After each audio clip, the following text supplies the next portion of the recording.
Hi guys, welcome to another movie review by me, Beardo. Today I will be reviewing Annihilation.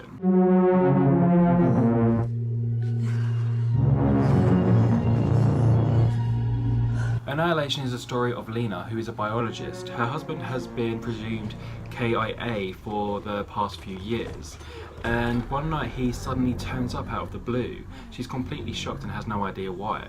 It turns out he was part of an expedition where he went into this area known as the Shimmer, which is the result of a meteor hitting the Earth and has created this zone which is a mystery. No one knows what's inside of it or what's happening and what it's doing to the world. So Leigh decides to join up with a fellow team of scientists in order to go in to lead a new expedition to find out exactly what happened to her husband while he was missing.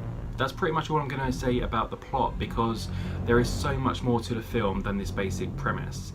And as the film goes on, there are so many different elements that are introduced and they all pay off so well that if I say any more, I don't want you to be disappointed or led on by anything I may say. Now, Annihilation was actually supposed to come out at cinemas over here. It went to movie theatres in America, but Netflix bought the rights for the UK and it aired recently on Netflix. And it's such a shame that it didn't go to cinemas, because it's such a beautiful film in so many different ways that it would have been great to see on the big screen. But luckily that doesn't really take away from the fact that Annihilation is just a fantastic film to watch. It's something new, it's something different, and it just unfolds in a way that you don't expect. Even if you've seen the trailer, it still doesn't go where you think it's going to go. The film was written and directed by Garland, who previously wrote and directed Ex Machina. He's also written quite a few films before, including The Beach, 28 Days Later, Never Let Me Go, Dread. So he's got quite a good experience of experimenting with different genres, all which kind of delve a little bit into sci-fi. So it's really good that he has these different elements that he brings together and presents so well in Annihilation.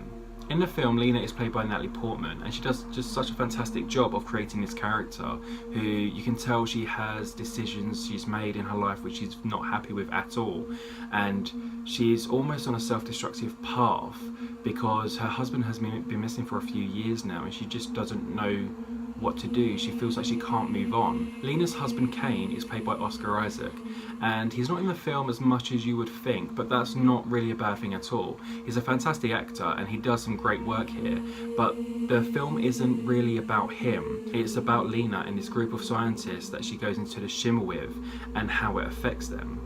The group is led by Dr. Ventress, who is played by Jennifer Jason Leigh, and she also brings a really good character to the screen because there is a conflict in her character. She is the head of the division in which she's trying to find out the truth and what's happening inside this area, but she also knows that it's pretty much a suicide mission. Anya, Cass and Josie round off the other women inside this new expedition that go into the Shimmer. They are played by Gina Rodriguez, Tuva, Novotny and Tessa Thompson, and they just all do such a really good job of creating these very different characters. I wouldn't say that any two characters in the film are similar at all, and they all have their own biases and their own reasons for wanting to go into the Shimmer. Each actress just plays that so well that you just feel some sort of emotional connection to their characters. The score is also fantastically haunting. There were moments towards the end where it kind of felt like the film was a music video, and not in a bad cheesy sense, but just because the sound just played off really well to the visuals and it just felt like it matched so well. It just created another level to the overall experience. I think that it was just such a beautiful film to watch. There are so many stunning shots of just things like scenery where things are similar but slightly different from what you normally watch in a film, and part of it is the effects of what's happening inside the Shimmer, but also it's just shot really well and the direction is just fantastic. So for me, Annihilation was just a fantastic, thought-provoking, grounded science fiction film with so many good performances and fantastic direction. I have to give the film 5 out of 5. Thanks for sticking around for another one of my movie reviews. Give it a thumbs up, comment or subscribe and you'll see more content coming from me soon. Bye!